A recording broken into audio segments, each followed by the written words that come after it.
Assalamu alaikum students. The topic of this lecture is Jane Austen's Art of Characterization, and this is my second lecture on the same novel Pride and Prejudice, and this is the second part. As first part, in the first part I discussed about Jane Austen's life and her works and about the writing styles.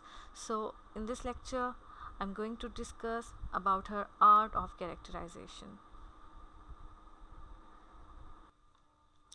Students, the art of characterization of Jane Austen is very distinctive. It is very different and unique from others. किस तरह से? क्योंकि बाकी जो author हैं they have discussed different issues that are related with the mankind, but Jane Austen ने किसी issue को discuss नहीं किया. उसकी जो proper study है that is about man, that is about human. ठीक है? So to understand this philosophy here I have quoted the line of Alexander Pope, who is the famous poet of 18th century, and he wrote, "The proper study of mankind is man," and the line may very well regarded as limiting the scope of Jane Austen's study. इस line से हम Jane Austen की जो एक aspect, जो study है, जो focus है उसका, हम उसको बहुत इजीली अंडरस्टैंड कर सकते हैं. Her primary concern was with man, but man not as a universal being nor as a type, but as an individual. Means कि हम एक इंसान की रेफरेंस से पूरी इंसानियत को नहीं पढ़ रहे. ठीक है, हम एक इंसान, अकेले इंसान की सोच को, कि एक इंसान की क्या खसूसियत है, वो किस तरह से बाकियों से डिफरेंट है, हम एक इंडिविजुअल को यहाँ पर स्टडी करेंगे. And she proposes to undertake neither the philosophical not the ethical study of man, but the psychological and ironic study of man. उसका मकसद ये नहीं है कि वो कोई बहुत फ़िलोसॉफिकल स्टडी दे या आपको मोरालिटी सिखाए, बस वो एक ह्यूमन को एज अ ह्यूमन स्टडी करना चाह रही है, उसकी साइकोलॉजिकल एंड इंसाइट को समझना चाह रही है, और उसकी एक आयरॉनिकल स्टडी देगी आपको. ठीक है, एक इंसान क्या चीज़ है उसको आयरॉनिकल वे में और फिलोसॉफिकल और साइकोलॉजिकल वे में बताएगी. तो ये जो एक एस्पेक्ट है, that the proper study of mankind is a man, is a very very important and significant way of her art of characterization. उसने ह्यूमन को एज ह्यूमन ही उसने इसको डिस्कवर किया है. इंसान असल में क्या है ये डिस्कवर किया, अंदर से कैसा है, उसकी साइकोलॉजिकल एस्पेक्ट को डिस्कस किया है. Students, Jane Austen's real talent is revealed much through her wonderful capacity of characterization. And now I'm starting her art of characterization with the portraiture of middle class people. उसने middle class society को present किया है अपने novels में, और इसके पीछे सिर्फ एक reason है, that she draws primarily from the class to which she herself belonged, that of clergymen and of the country gentlemen. तो जेन ऑस्टन खुद भी मिडिल क्लास से बिलोंग करती थी, और ये जो क्लास है इसमें कंट्री जेंटलमैन हैं, क्लर्जी मैन हैं. ठीक है, और and she discussed men and women belonging usually to the middle class gentility of those days in an English provincial town. तो उसने अपनी ही क्लास के एक को प्रेजेंट किया है, उसके इश्यूज़ को प्रेजेंट किया है, और सबसे जो खूबसूरत बात इसकी है कि उसने कोई इशू जो है ना उसको बहुत कॉमिक और बहुत अम्यूजिंग वे में यहाँ पे प्रेजेंट किया है. उसमें आपको कोई इशू, डिप्रेसिंग इशू नहीं मिलेगा. ठीक है, because this class is very complacent, well to do and comfortably off, बहुत स्मूथ बहुत कोई इनको इकोनॉमिकल इश्यूज नहीं है, बहुत स्मूथ इनकी लाइफ है. And the member of this class have sufficient inherited income and they do not have any work for living. उनको कोई जॉब की ज़रूरत नहीं है, कोई पैसे के पीछे नहीं भाग रहे. They are comfortably well off person. So their usual worry is to find suitable matches for their daughters. उनकी सिर्फ एक परेशानी है, to find the suitable match for their daughters or for their son. She therefore present the ordinary and commonplaces person. उसने, क्योंकि ये एक बहुत कॉमन इशू था, बहुत एक like for marriages, for the you can say that for a good match for their daughter. तो उसके लिए तो उसने फिर बहुत ऑर्डिनरी, बहुत कॉमन प्लेसेस चूज़ की हैं, वो कॉमन पर्सन चूज़ किए हैं. Above them and below them are the aristocratic and the peasant classes respectively, but neither of them is concern of Jane Austen. इसके अलावा उसका कुछ कंसर्न नहीं था. उसने अरिस्टोक्रेटिक क्लास को, मिडिल क्लास को उसने यहाँ पे डिस्कस किया है, और उनकी इस इशू को कि वो किस तरह से they are concerned about their daughters marriage matches. तो इसी के हवाले से यही प्लॉट की बेस है, और इसी के ऊपर जेन ऑस्टन ने ये स्टोरी बनाई है. Jane Austen has presented a galaxy of fine characters. Her characters are never repeated. उसने कोई ऐसा कैरेक्टर नहीं जिसको उसने अपनी किसी और नॉवल में रिपीट किया हो. Despite such a narrow range, not a single character has been repeated in any of her 6 books. The snobbishness of the vicar, Mr. Colin in Pride and Prejudice, is unlike that of Mr. Elton, the vicar in Emma. सब characters different हैं, ठीक है. अगर उसने एक issue, जैसे मैंने आपको बताया ना कि उसने एक ह्यूमन की स्टडी की है, इंडिविजुअली स्टडी की है.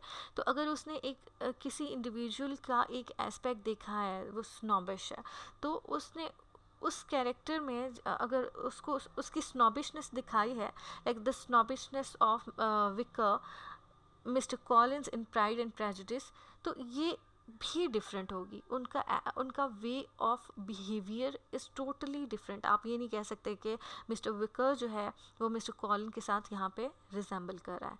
So unlike that of Mr Elton and vicar in Emma. So यहाँ पे जो सब characters and they are all different, although they have the similar qualities, but their way of presenting is totally different.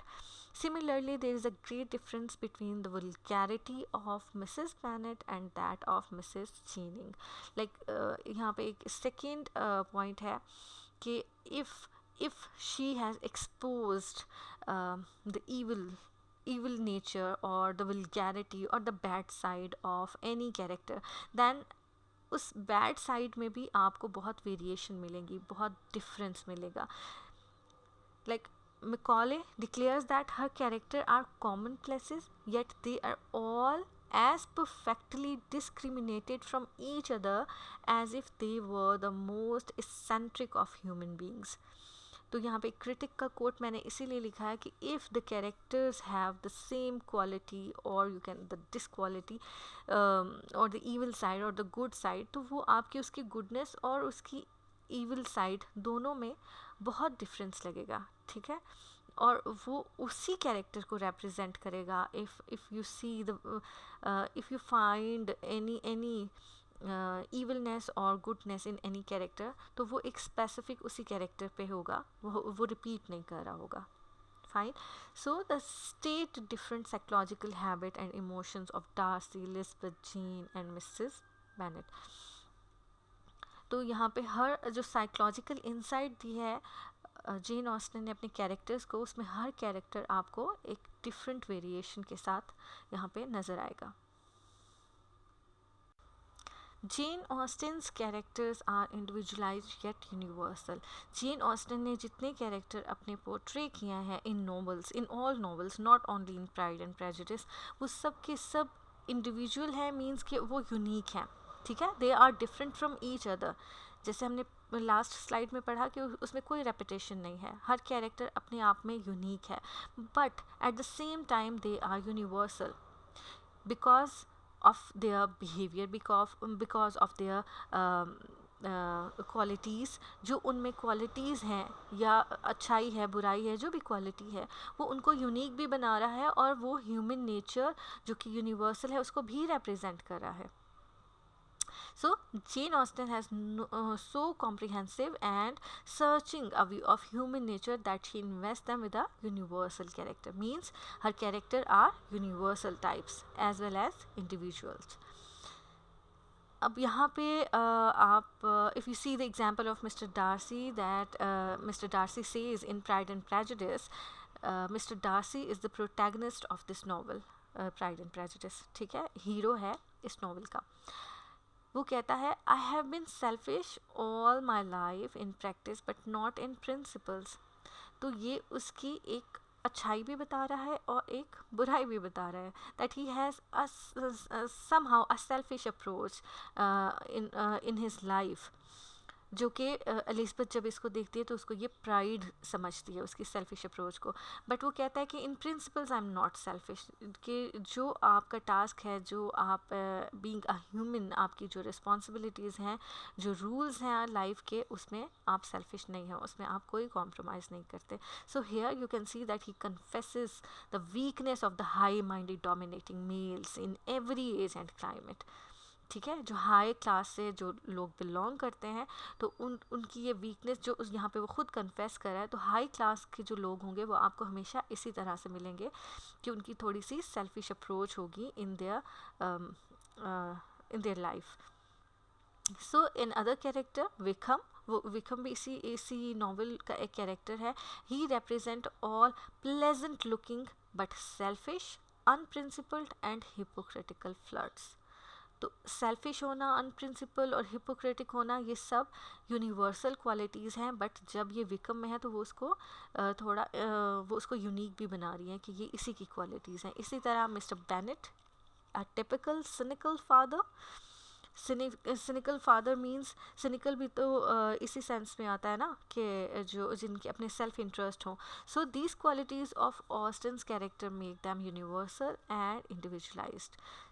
इसी तरह female characters की भी ये qualities हैं और वो भी उनको यूनिवर्सल बनाती हैं. तो आपने सब कैरेक्टर्स को इस तरह से उनका एनालिसिस करना है. The realistic portrayal of her characters. Jane Austen ने जितने भी कैरेक्टर पोर्ट्रे किए हैं, although they are individualised, they are universal, but they are realistic too. And this shows the impartiality, ठीक है, unbiasedness. impartial होके, unbiased होके जेन ऑस्टन ने अपने कैरेक्टर्स पोर्ट्रे किए हैं. So the impartiality with which Jane Austen depicts her character imparts a touch of realism and volume to them. And like Shakespeare, she presents her character truthfully and realistically. Her character impresses us as a real man and woman since they are drawn to perfection. They are never idealized. Even her most virtuous character have faults. It means that कि जो character उसने represent किए हैं वो सब, चाहे वो mail का कैरेक्टर हो या फीमेल कैरेक्टर हो, वो सब character although they are perfectly portrayed, बहुत परफेक्शन के साथ उनको पोर्ट्रे किया, but we never idealize them. It means that कि हम उसको ये नहीं कहते कि ये कैरेक्टर एग्जिस्ट ही नहीं करते इस दुनिया में, ऐसा नहीं कह सकते. सो हम उसको आइडियलाइज नहीं कर सकते because they have both qualities, good qualities and bad qualities. ठीक है, उनके जो वर्चुअस कैरेक्टर भी अगर उसने पोर्ट्रे किया है ना, जो बेस्ट परफेक्ट कैरेक्टर है, उसमें भी कुछ ना कुछ फॉल्ट्स हैं जो कि उसके ह्यूमन होने की निशानी है. ठीक है, क्योंकि अगर उसमें वो वर्चुअस कैरेक्टर में कोई भी फॉल्ट्स नहीं लाती तो वो एंजल लाइक कैरेक्टर होता है ना, वो इस अर्थ के कैरेक्टर बनते ही ना. Like Jane Bennet being a virtuous and sweet nature girl, never thinks ill of others, it makes her lack proper judgement. कि ऑल्दो जेन बेनेट का कैरेक्टर उसने बहुत वर्चुअस, बहुत स्वीट नेचर, काइंड हार्टेड बनाया, but जो लोगों के बारे में बुरा नहीं सोचती, बट यहाँ पे उसने उसकी क्या फॉल्ट बताई है, that this nature makes her lack proper judgement, वो लोगों को सही से जज नहीं कर पाती। So the character of Elizabeth herself is a conventional heroine. She has faults of vanity and prejudice. And her mother, at a such of high level of responsibility as a mother, exhibits vulgarity and indecorous manners.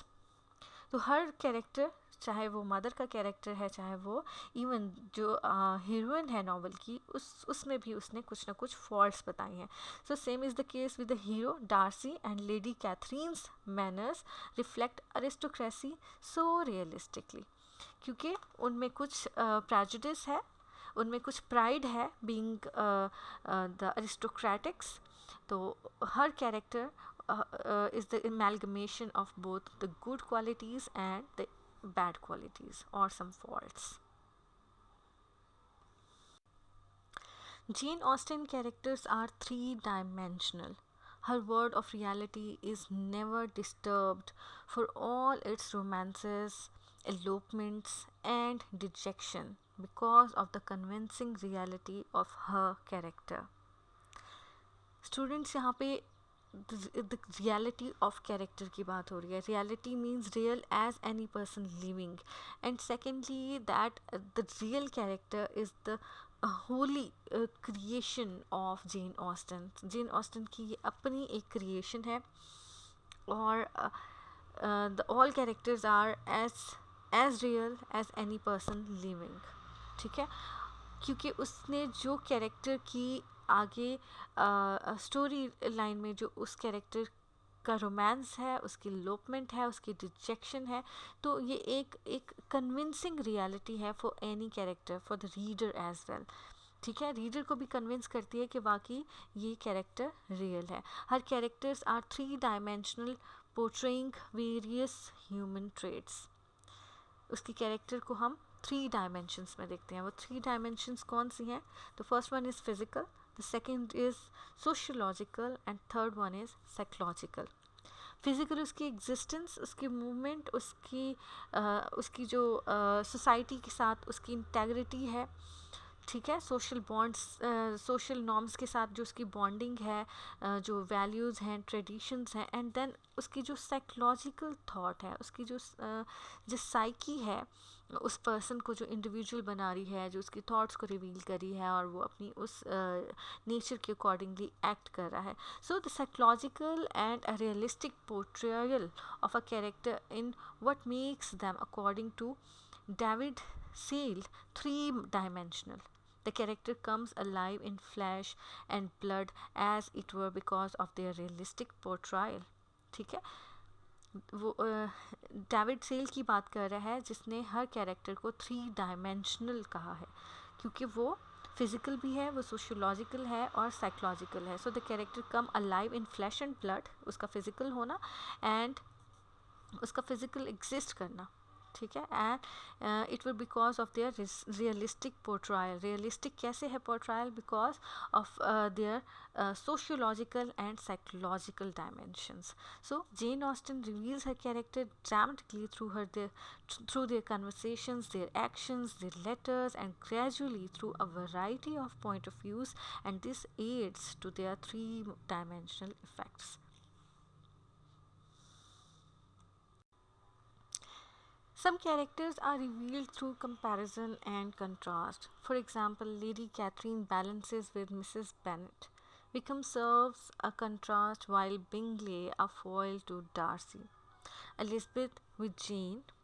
And in Pride and Prejudice, Elizabeth echoes Austen's own sense of humor and ironic wit and the ability to laugh at whims and inconsistencies.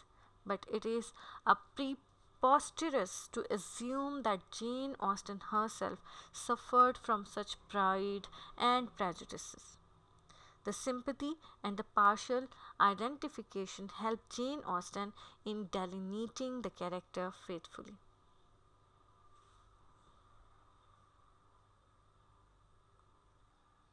here I'm going to discuss the theme of her novels.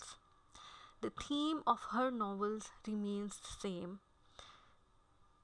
Gen Austen ने जिस theme को choose किया है और वो तमाम novels में वो थीम सेम है, ठीक है, द थीम ऑफ मैरिज. जो ओपनिंग लाइन है, अब हम प्राइड एंड प्रेजुडिस पढ़ेंगे तो यहाँ पे मैंने कुछ लाइंस कोट की हैं जो स्टार्टिंग लाइंस हैं प्राइड एंड प्रेजुडिस की. तो उसमें you can easily explore the theme of this novel. The opening sentence of Pride and Prejudice is, "It is a truth universally acknowledged that a single man in possession of a good fortune must be in search of a wife." So it may be regarded with more or less variation as the central theme of all her novels, right? So the central theme is basically जो words आगे पीछे हो सकते हैं, but the central theme of all her novel is that in this world men are born to inherit great fortunes and women are born to marry them.